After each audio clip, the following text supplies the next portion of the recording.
Bueno, bienvenido a esta presentación de distribuciones de probabilidad. Hablaremos en esta ocasión de la distribución normal. Pues bien, veamos un poco, recapitulemos algunos elementos que hemos visto en las sesiones anteriores. Veamos algo que pasa si tiramos dos dados. Habíamos dicho, ¿qué pasa si tiramos dos dados al menos unas 1000 veces? ¿No? A través del simulador vimos que al tirar un dado 1000 veces o más, obtenemos una figura similar a la que se representa en la gráfica de la lámina. ¿Por qué sucede esto? ¿Por qué la forma de campana? ¿Y por qué los resultados 2 y 12 para el lance de dos dados son tan poco frecuentes? Y esto lo habíamos dicho que obteníamos nuevamente este resultado. ¿Por qué? Porque eh, la cantidad de combinaciones que dan como valor posible los valores extremos, pues eh, ocurren con menos frecuencia o son menos que la combinatoria de posibles que dan como resultado los valores intermedios. Eso hace entonces que sean más probables que ocurran los valores intermedios que los valores de los extremos, ¿no? Y siempre que existen muchos factores, habíamos dicho independientes, que determinan un resultado, los valores extremos no suelen darse prácticamente nunca en la realidad. Y eso es algo que veíamos, digamos, representado a través del ejemplo de esto del lance de dos dados y que es lo que se propone en el teorema del límite central. Habíamos dicho además que muchas de las variables de interés biológico pues siguen también este tipo de patrones de comportamiento, como por ejemplo la altura en las poblaciones. Vemos que hay una altura promedio que se repite más, pero tanto los valores muy bajos de estatura como los muy altos de estatura pues son menos frecuentes dentro de un grupo poblacional. Y eso porque hay muchas de las variables independientes que determinan la altura, ¿verdad? Pero que habitualmente la forma en que se manifiesta pues favorece mucho nuevamente formas intermedias o valores intermedios de altura, ¿no? Y así que ocurran valores muy altos de altura, pues dependerá de que todas estas variables den resultados, se expresen de forma, digamos, de valores formas que expresen probabilidad de valores muy altos, ¿no? Pero esas combinatorias que propician estos valores pues son muy frecuentes. Sería como tirar 20 dados y que todos nos dieran al mismo tiempo, eh, que en todos salieran, por ejemplo, las caras 6 al mismo tiempo como resultados. Y tener valores muy bajos sería tan probable como tirar 10 dados y que todos los dados dieran 1 como resultado al mismo tiempo, ¿no? Es probable, pero es muy poco probable. ¿Qué características tiene la distribución normal o campana de Gauss? Pues hay algunos aspectos a tener en cuenta.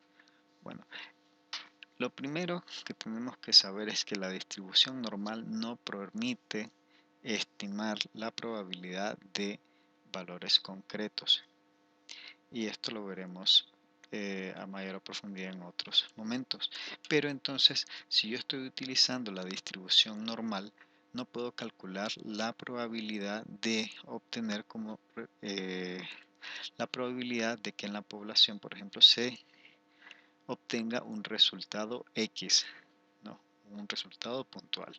Lo que sí nos permite la distribución o campana de Gauss es calcular la probabilidad de ocurrencia de valores contenidos entre intervalos de valores.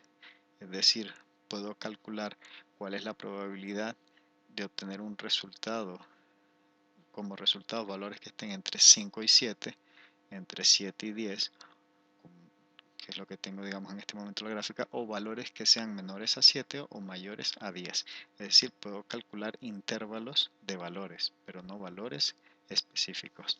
Y en este caso, lo mismo que apreciamos es que la altura de las ordenadas, es decir, la altura de la curva, corresponde a la densidad de probabilidad. En este caso, entre más alta es la curva, pues quiere decir de que el punto más alto representa una mayor probabilidad de ocurrencia de los valores que están representados por este área debajo de la curva, ¿no? Típico, aquí estamos representando el valor 7, por ejemplo, para el lance de dados, y entonces esa área mayor significa de que hay en esta distribución 7 tiene una mayor probabilidad de ocurrencia que 4 y que 10, ¿no? Y es una distribución con la distribución normal o campana de Gauss típicamente se utiliza para representar distribuciones continuas, o sea, es la más indicada para representar y estimar probabilidades de datos que siguen una escala en teoría continua, como peso, talla, edad, colesterol, tensión arterial, bilirrubina, etc. A diferencia, recordemos, de la binomial o la de Poisson, que son adecuadas para representar estimaciones de probabilidad de variables dicotómicas, cualitativas dicotómicas.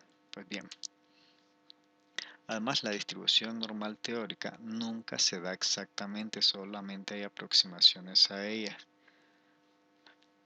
Recordemos incluso que dentro de las variables biológicas habíamos dicho de que no siguen exactamente una distribución normal, sino presentan asimetría positiva, es decir, una cola muy extendida hacia la derecha.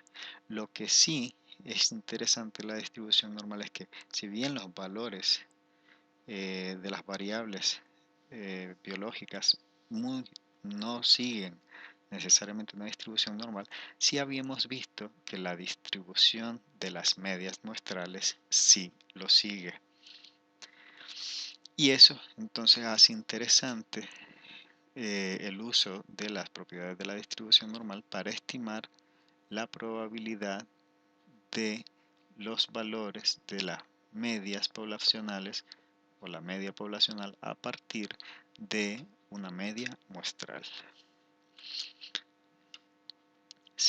La distribución normal se representa a través de la fórmula matemática. El valor x pertenece a la distribución normal de media mu y desviación y de varianza tal, ¿no? Y el eje de las abscisas se extiende desde menos infinito a más infinito, es decir, en una distribución normal todos los valores debajo de la curva son posibles, pero bueno, entre más a la izquierda y más a la derecha, habíamos dicho, son menos probables que ocurran. Y posee la ventaja de que otras distribuciones, como la binomial de Poisson, se aproximan a ella bajo ciertas condiciones, situación que hace muy útil a la distribución de Gauss para estimar incluso distribuciones de variables cualitativas, pero esta situación lo veremos más adelante. Y también se aproximan a la normal la suma de varias distribuciones muestrales uniformes, siempre que las muestras tengan un tamaño suficiente, es decir, n mayor de 30. Ahora, algunas características que habíamos conversado, pero es necesario remarcar sobre la distribución normal.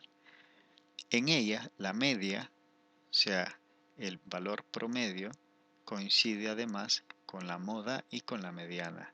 Es decir, esta distribución presenta una simetría perfecta. Es decir, si yo la doblara en dos, ¿verdad? La mitad correspondería exactamente al punto donde está la media, mediana y la moda, ¿no? Que es esto que estoy representando acá con el cursor. Ahora, a más menos 1,96 desviaciones estándar de la media, es decir, más 1,96 hacia la derecha, menos 1,96 desviaciones estándar, que es lo que estoy representado en las abscisas, se encuentra el 95% de los valores representados por debajo de la curva.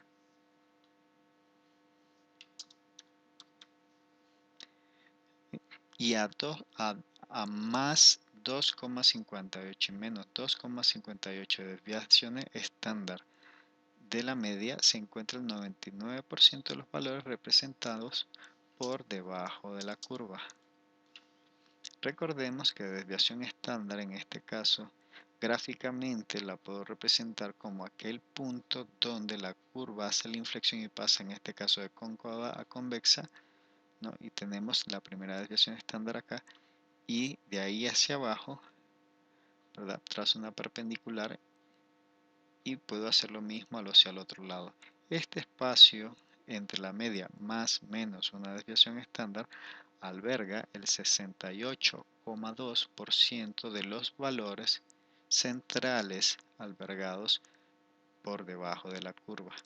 De la media más menos dos desviaciones estándar acumulo el 96, eh,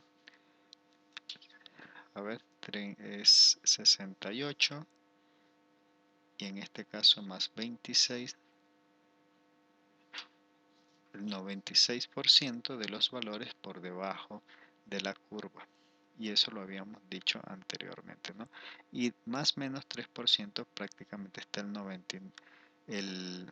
prácticamente el 100% de los valores por, representados por debajo de la curva. Esto es debido, digamos, en gran medida a las propiedades de simetría también que presenta esta distribución de campana de Gauss. Ahora, hay un procedimiento que es necesario utilizar frecuentemente a la hora de trabajar con la distribución normal para poder, digamos, hacer un buen cálculo de probabilidad. Este procedimiento se llama tipificación o estandarización de la normal y consiste en transformar una determinada distribución normal en otra que tenga una media igual a 0 y una desviación estándar igual a 1. El proceso se hace de la siguiente manera. Si yo tengo, por ejemplo, yo tengo toda la base de datos de distribuciones de valores de índice de masa corporal de una población, ¿no? Y puedo calcular la media de índice de masa corporal y la desviación estándar del índice de masa corporal. La tipificación, es decir, transformar los valores en valores tipificados, consiste, en este caso representados por el valor z, se hace restando a cada uno de los valores eh, del registro de la base de datos la media, dividiendo, dividiendo el resultado por la desviación estándar. Eso lo que nos hace es lo siguiente. Si a todos los valores de esa distribución, de esa base de datos, le resto la media, el valor medio menos el valor medio siempre me va a dar 0. Es decir, el valor medio, ¿verdad?, de la distribución se va a mover o se va a desplazar hacia el 0. Y al dividir las desviaciones estándar entre 1, lo que hago entonces es que todas las desviaciones estándar, ¿verdad?, quedan representadas siempre el 68% de los valores centrales a más o menos una desviación estándar. Entonces, esto que tengo aquí es la representación de una desviación estándar tipificada. La idea es, siempre que yo hago el proceso de tipificación, lo que estoy haciendo automáticamente es, independientemente de cuáles sean los valores de una variable cuantitativa que yo esté trabajando, ya sea presión arterial o que vean que la escala de medición es diferente al de altura. En altura estoy trabajando en centímetros o metros, en tensión arterial son milímetros de mercurio, en índice de masa corporal es altura, perdón, peso en kilogramos entre metros al cuadrado. Si estoy trabajando valores de bilirrubina, pues serán milímetros, miligramos por decilitros, etcétera, etcétera, etcétera.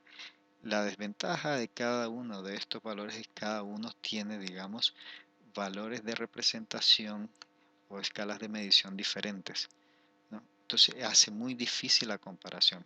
Mientras que si tipifico los valores, lo que estoy transformando es todas y cada una de esas escalas en un tipo de escala que carece de escala de medición, ¿no?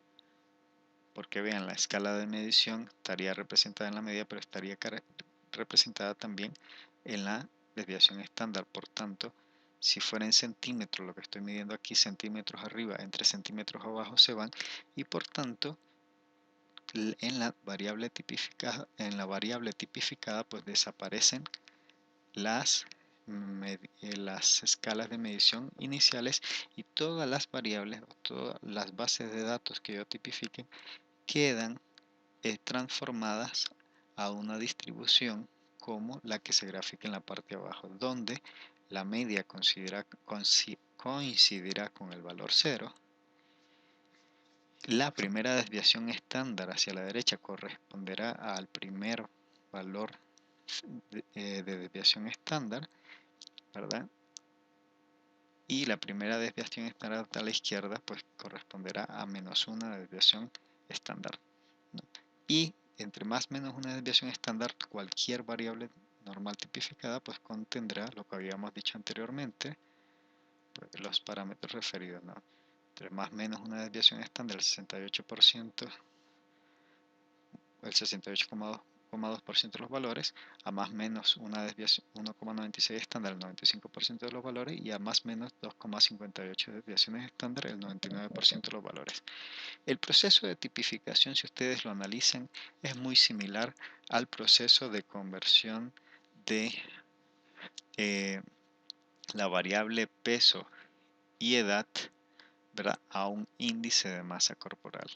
Es muy difícil comparar a dos personas, por ejemplo, solamente si tenemos la variable peso, el registro de los dos valores, ¿verdad? Si solamente tenemos el registro de la variable peso, es necesario comparar los pesos en función de la altura de la persona. Una persona con 100 kilogramos, pero que mida 1,2 metros, pues necesariamente no se ve morfológicamente que igual que una persona que pesando los mismos 100 kilogramos mide además 1,9 metros o 1,90 centímetros. Uno estará longilíneo y otro estará obeso. Entonces es necesario identificar o interpretar la variable peso en función de la talla, ¿no? Y para eso creamos un índice, ¿no? Un índice que relaciona el peso para la talla, y de esta manera, aunque hayan diferencias en la talla, es posible comparar, digamos, la relación del volumen de una persona con respecto a otra, que eso es lo que me permite el índice de masa corporal. Pues es lo mismo que estamos haciendo en la tipificación. Estamos transformando la variable a un índice que es posible compararlo, digamos, contra otras distribuciones de valores normales, ¿no? O otras mediciones que utilicen también variables cuantitativas continuas, ¿no? Y todas las estamos transformando a un mismo índice, que sería el índice de distribución Z.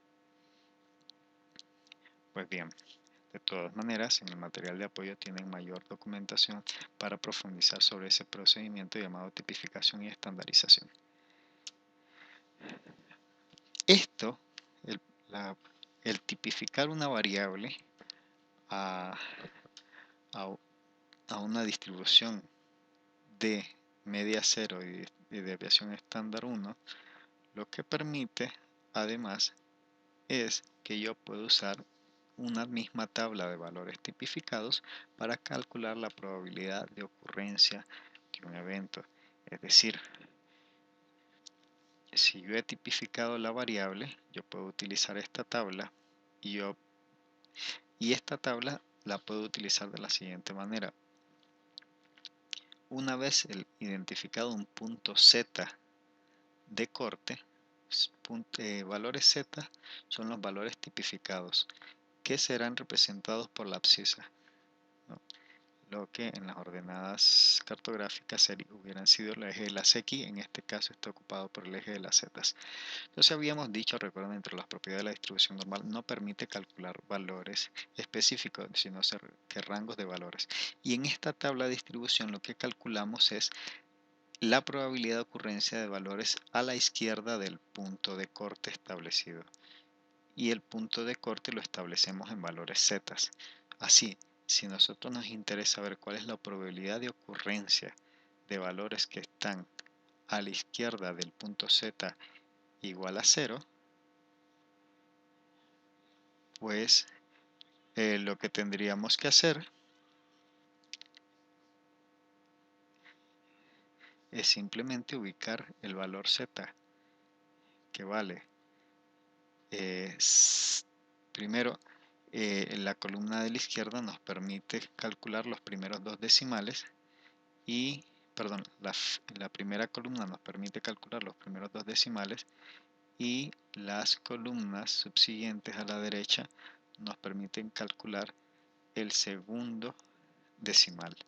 En este caso el valor Z, el área que me deja el valor Z 00, es decir, el que está acá, me deja a la izquierda, dice esta tabla de probabilidad, el 50%, el punto 5 de los valores por debajo de la curva. Esto está, digamos, en decimales. La suma de todas estas probabilidades, pues tendría que... La suma, digamos, de las probabilidades debajo de la curva, recuerden que nos da 1, ¿sí? Por tanto, si nos está diciendo que a la izquierda de este punto medio, de este punto Z0, que del punto 5%, el punto 5 del área debajo de la curva, lo que nos está diciendo es que el 50% de los valores está a la izquierda de este valor. Por eso decimos que en este caso la media en esta distribución tipificada corresponde al valor 0, ¿no? Que es lo que tenemos en esta notación. Ahora, habíamos dicho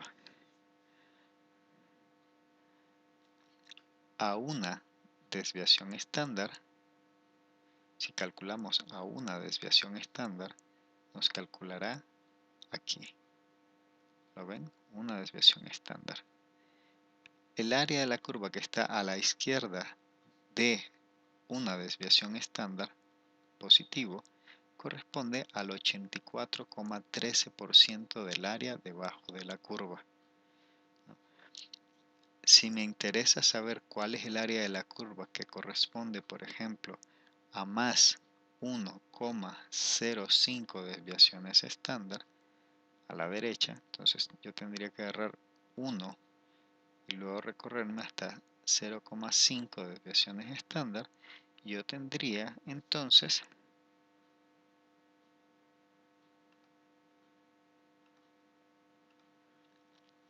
que la probabilidad de tener un área debajo de la curva a la izquierda del punto Z 1,05 será del 85,31% del área debajo de la curva, es decir, a la izquierda de 1,05 desviaciones estándar, y así sucesivamente. Ahora, por las propiedades de simetría, yo sé que si a una desviación estándar, a la izquierda de una desviación estándar, que está representado aquí por el valor K y por la flecha de la derecha, está el 84% del área de la curva, el 84,13, yo sé entonces que a la derecha de este punto de corte estará el 15,87% del área debajo de la curva, es decir, 1 menos la probabilidad indicada, digamos, para el valor U de una desviación estándar, porque recuerden que siempre lo que estamos calculando con esta tabla es el área debajo de la curva que está a la izquierda del punto Z de corte identificado. Entonces, esta es la utilidad de tipificar las variables y una vez tipificadas, bueno, hacer una correspondencia, digamos, de la probabilidad de que ocurran o no valores ubicados a una determinada cantidad de valores Z de distribución, ¿no? Recuerden que el proceso de tipificación lo que me permite es asignar a cada valor de mi distribución de valores de datos continuos, ¿verdad?, un valor Z. Por tanto, mi media de índice de masa corporal, por ejemplo, en una variable tipificada ya no será, por ejemplo, por decirlo, 26,4 kilogramos entre metros al cuadrado, sino que en la variable tipificada, la media tipificada para esa misma distribución será 0, ¿no?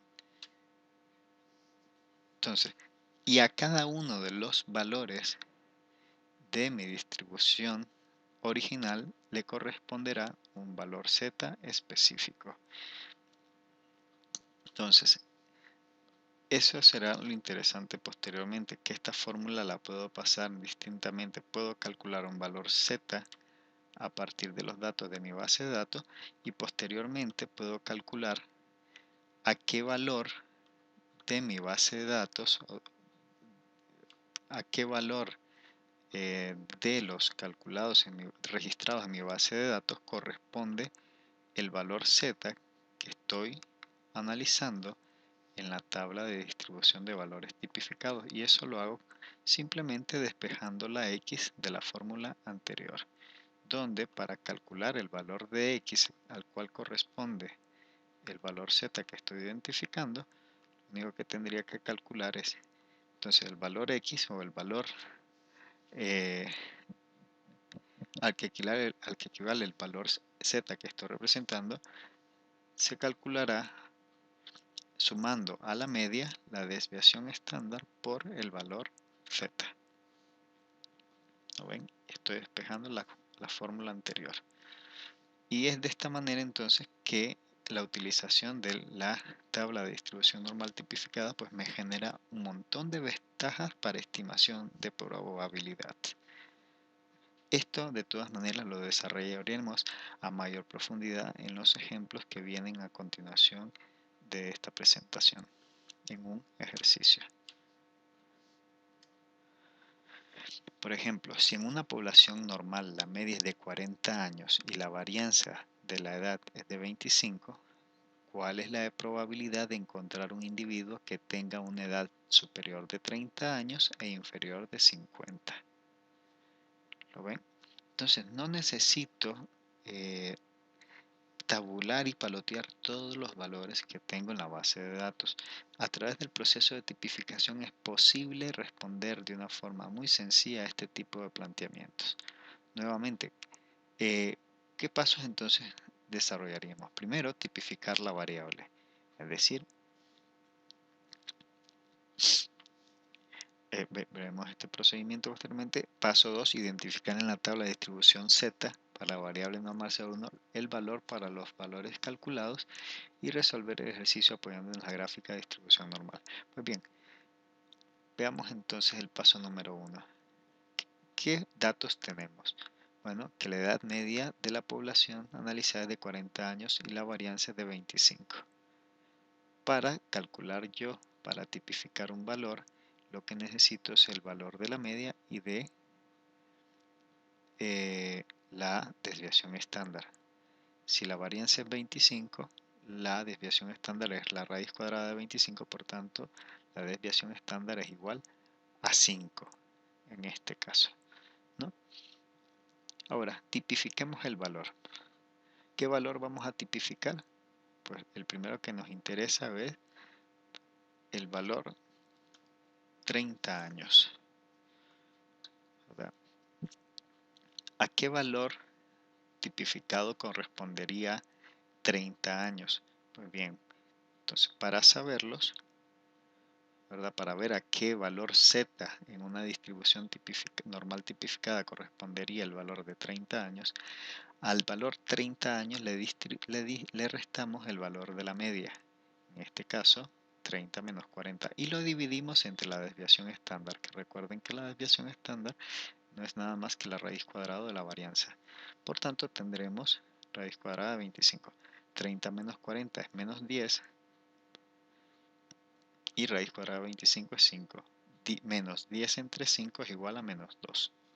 Con lo cual, yo sé que el valor 30 años, ¿verdad? Que yo sé que incluso es menor a la media, en una distribución normal tipificada, el valor 30 años corresponde al valor de menos 2 valores z, ¿no? Menos 2 valores z. Si yo sé que menos 30 al tipificar corresponde al valor menos 2 valores z, me voy a la tabla de distribución normal tipificada y ubico cuál es la probabilidad ¿verdad?, de tener valores menores a menos 2 valores z. Lo que tengo acá en este caso no tengo valores negativos, sino que lo que tengo tabulado es el 2 positivo. Y me dice que el 2 positivo, que estará más o menos, el 2 positivo estará más o menos a este nivel, ¿no? Me dice que a 2 valores z, el área a la izquierda de ese punto de corte representado por la curva equivale al 97,72% de los valores. Pero recuerden, estamos con 2 valores z positivos. Si a la izquierda deja el 97,72% de los valores, quiere decir que a la derecha, ¿verdad?, me dejará la diferencia entre la unidad, que son todos los valores representados, toda la sumatoria de probabilidades de los valores representados debajo de la curva, menos la probabilidad, digamos, de valores representados a la izquierda, en este caso 0,9772.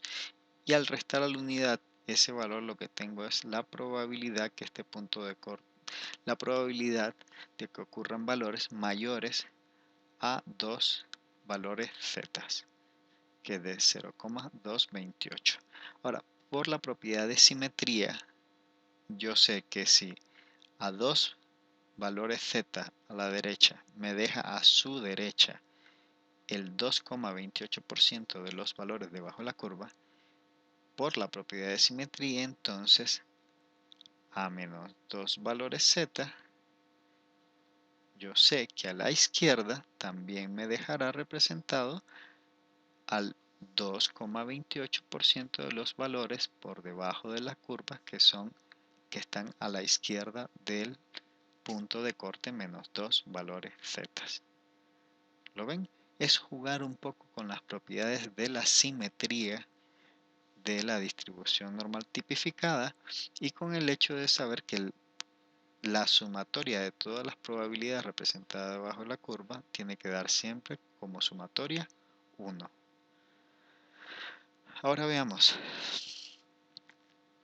El otro valor que necesitaría tipificar es el de 50 años. Bueno, veamos.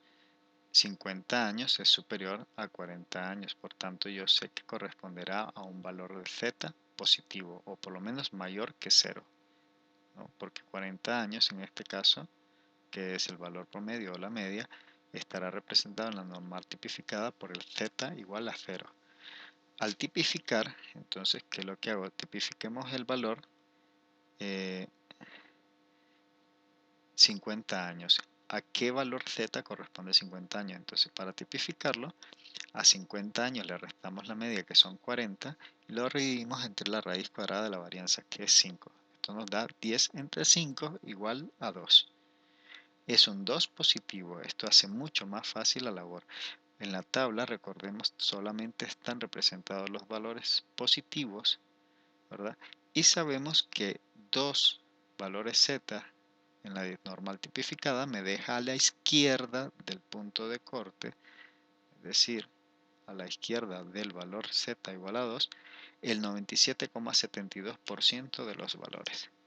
Ahora, es fácil lo que sigue, ¿no? A mí me interesa saber, veamos el planteamiento, cuál es la probabilidad de encontrar un individuo que tenga una edad superior a 30 años e inferior a 50 años. Perdón.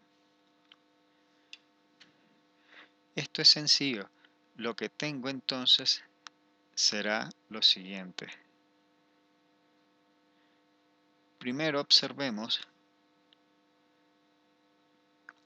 que la primera probabilidad que yo tengo calculada es la probabilidad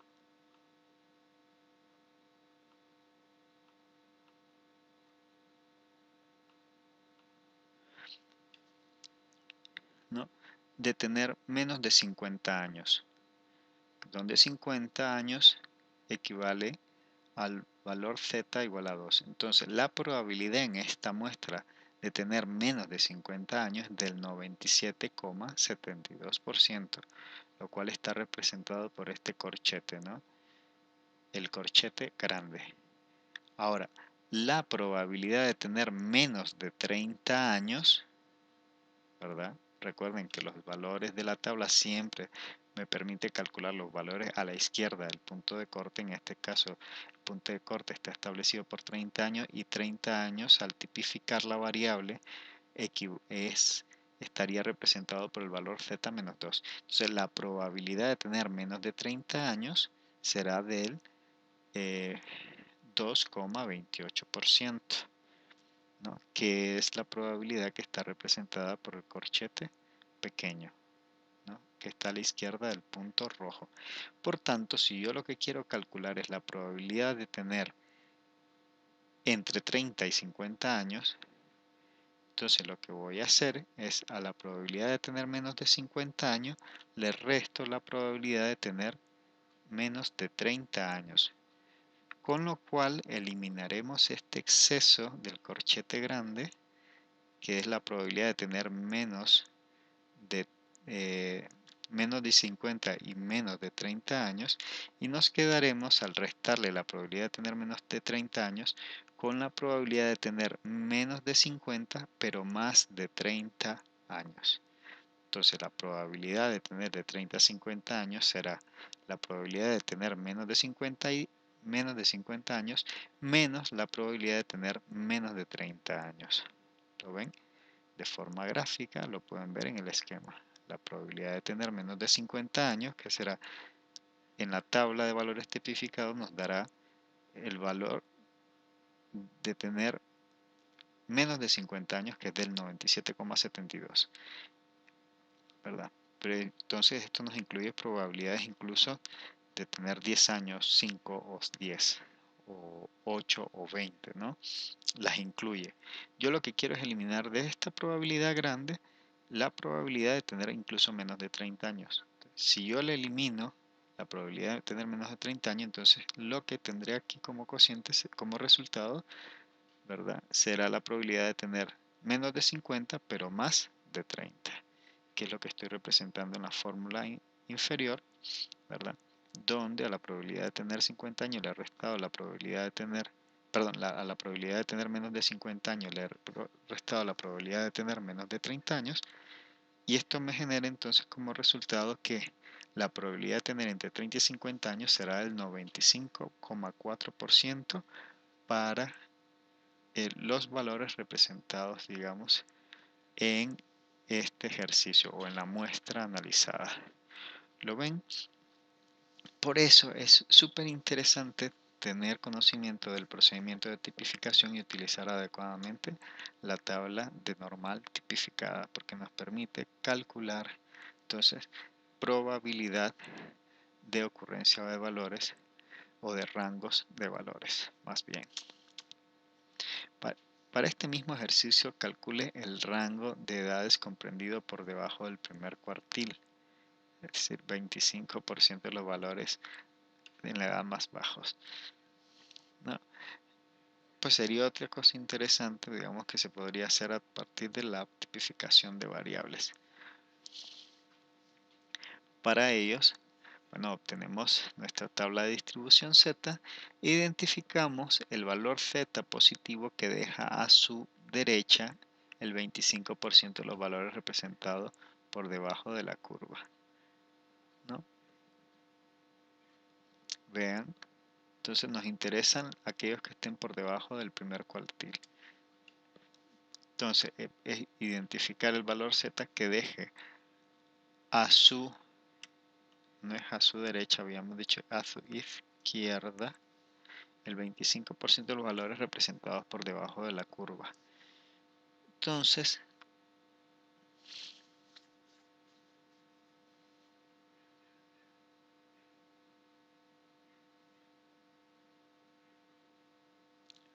perdón, claro, es que aquí comenzamos desde el valor Z0, por tanto comenzamos desde los valores de la mediana y z positivos, nunca estamos trabajando con z negativos. Entonces estábamos bien, ¿no?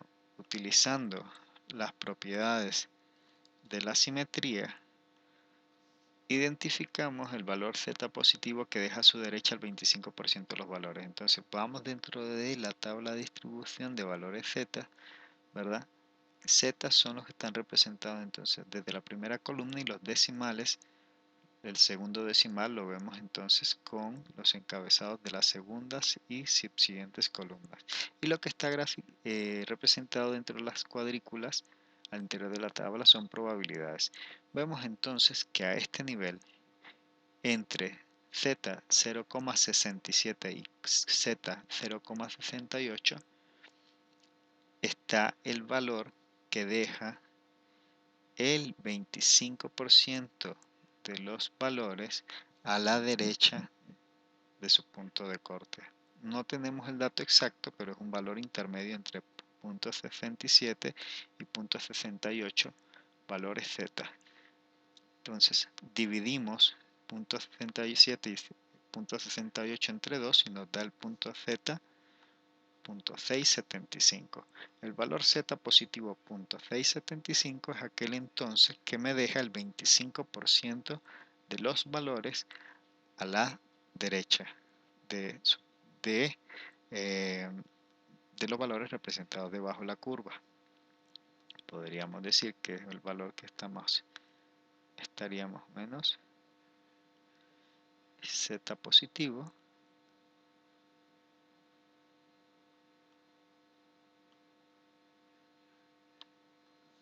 ¿verdad? Por tanto, si z.675 es aquel que me deja el 25% de los valores a su derecha, menos z,075 será aquel valor que me deje el 25% de valores por debajo de la curva a su izquierda por principio, digamos, de simetría, por vista en espejo, ¿no? Entonces, paso 3, por la propiedad de simetría de la distribución teórica normal tipificada 0,1, si z igual a 0,675 deja el 75% de los valores a su izquierda y un 25% de los valores a su derecha, entonces z menos 0,675 dejará un 25% de los valores a su izquierda, ¿verdad? Que estaría representado más o menos por un valor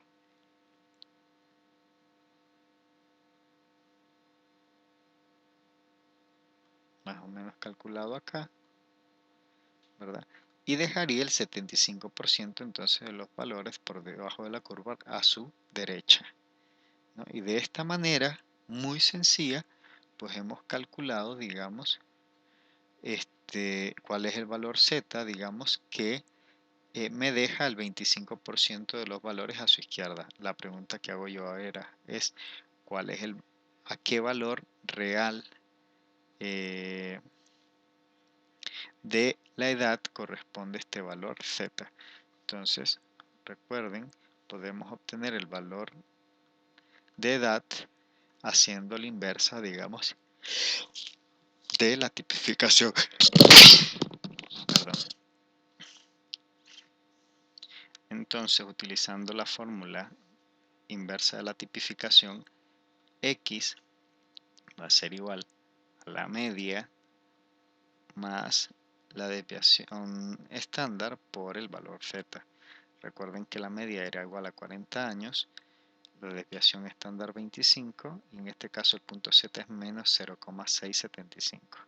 Al resolver esta ecuación tenemos 40 más el producto, digamos, de la multiplicación, que es 25 por 0,675 negativo, y nos da 40 menos 16,875. Es decir, el punto z 0,675 corresponde al valor de edad de 23,12 años o de 23 años. Es decir, conclusión, el rango de edades inferior a 23 años en la muestra corresponde al primer cuartil de edades de la muestra. Entonces, otra forma interesante de utilizar la normal tipificada para calcular, digamos, rangos de valores, en este caso para calcular cuartiles. Otra cosa interesante de la distribución normal es que podemos ver qué tanto, digamos, una distribución de valores eh, se asemeja o no a una distribución normal. Y existe una serie de test, digamos, que nos permiten ver en qué medida la distribución de valores cuantitativos que estamos analizando sigue una distribución normal o no. En algunos de estos test son el test de Shapiro-Wilk, test de Shapiro-Francia, test de Agostino, test de Kolmogorov-Smirnov y de Leyelhoff. Pues estos normalmente se calculan a partir de software de procesamiento de datos. No los veremos en este momento, pero sí los analizaremos en algún momento más adelante en estas presentaciones. De todas maneras, hay una regla fácil de aplicar y que permite, digamos, aceptar que una variable sigue una distribución normal, ¿no? Y es verificar que se cumplan tres requisitos. Primero, que prácticamente el 100% de los valores deben de estar entre la media y tres desviaciones estándar, por encima y por debajo, es decir, de la media más o menos tres desviaciones estándar tienen que estar incluidos el valor mínimo y el máximo, ¿no? Que la distribución debe ser simétrica, y esto es que la simetría, el valor absoluto, deberá ser menor que dos veces su error estándar, que es lo que tenemos representado aquí, que además la distribución debe ser mesocúrtica, es decir, que la kurtosis, su valor absoluto, deberá ser menor que dos veces su error estándar. Esto de todas maneras solamente lo dejamos señalizado acá, pero más adelante lo rescataremos para ver qué utilidad tiene entonces para qué sirve analizar si una variable si tiene o no una distribución normal. Y otra cosa muy interesante que nuevamente no explotaremos aquí, pero sí retacaremos en próximas sesiones, es que la distribución normal, ¿verdad? Tanto la distribución binomial como en la Poisson, en ciertas ocasiones, digamos, la probabilidad que habitualmente se dé variables cualitativas dicotómicas que se calcula a través de la binomial o de la Poisson, bajo ciertas circunstancias es posible calcularlas a través de la distribución normal, utilizando como referencia, digamos, el proceso de tipificación. Esas condiciones son si la binomial, o sea, si la variable cualitativa dicotómica se comprueba que n por la probabilidad o n por pi es mayor que 5 y n por 1 menos pi, o sea, el contrario de la probabilidad es mayor que 5, entonces es posible utilizar la normal como una aproximación de la binomial. Es decir, la normal podemos utilizarla para aproximarnos a la estimación de probabilidad que de forma exacta se calcula a través de la binomial. ¿De acuerdo? Y eso sería, digamos, claro, no estamos utilizando datos cuantitativos continuos, sino cualitativos dicotómicos. Entonces la tipificación sería de la siguiente manera: media, ¿verdad? El valor, ¿verdad?, de probabilidad, el valor, digamos, de interés, menos la esperanza matemática. En este caso no es la media, sino la esperanza matemática, que sería n menos pi, n por pi, perdón, entre la fórmula para calcular desviaciones estándar en distribuciones de probabilidad de variables dicotómicas, ¿no? O cualitativas dicotómicas. En este caso sería n por pi por 1 menos pi, ¿no?, que sería el contrario de la probabilidad. Y es posible utilizar también la normal para aproximarnos a la estimación de los resultados de la Poisson, siempre y cuando lambda sea mayor de 60. Si es así, entonces podríamos utilizar la tipificación, ¿verdad?, como procedimiento para calcular probabilidad de una variable para estimar la probabilidad, que idealmente, bueno, se da un mejor cálculo a través de la Poisson, pero podemos estimar esa probabilidad a través de la normal. Y eso sería, digamos, usando como fórmula de tipificación la siguiente: el valor de interés o de referencia menos lambda entre raíz cuadrada de lambda. ¿Lo ven? Y entonces lo único que tendríamos es que irnos nuevamente a la tabla de variable normal tipificada para ver entonces qué valor o qué probabilidad, digamos, de valores quedan a la izquierda del punto Z, digamos, que se ha calculado a través del proceso de tipificación. De todas maneras, estos procedimientos los explicaremos más adelante en la sesión número 8, en la actividad número 8, y con esto comenzaremos entonces a ver la gran importancia que tiene el uso de la distribución normal en la estimación de probabilidades en inferencia estadística habitualmente en biomedicina, ¿no? Nos permite entonces siempre estimar probabilidad en variables dicotómicas, perdón, variables continuas, pero bajo ciertas condiciones nos permite además a través de la normal acercarnos, aproximarnos al estudio de la probabilidad eh, calculada en la binomial, y también nos permite una buena aproximación a la distribución de probabilidad a través de la Poisson. Bueno, profundizaremos esto con unos ejercicios y les propongo que visualicen, digamos, los contenidos de este video tutorial, ¿no? De estos recursos de apoyo, que las ligas las encontrarán en el recurso, archivo Word, con acceso a las ligas de los recursos de apoyo para el tema número 4. Hasta aquí esta presentación. Espero que, bueno, sirva para entender un poco cómo, cuál es la utilidad, los beneficios y las ventajas de utilización de la distribución normal. Hasta pronto.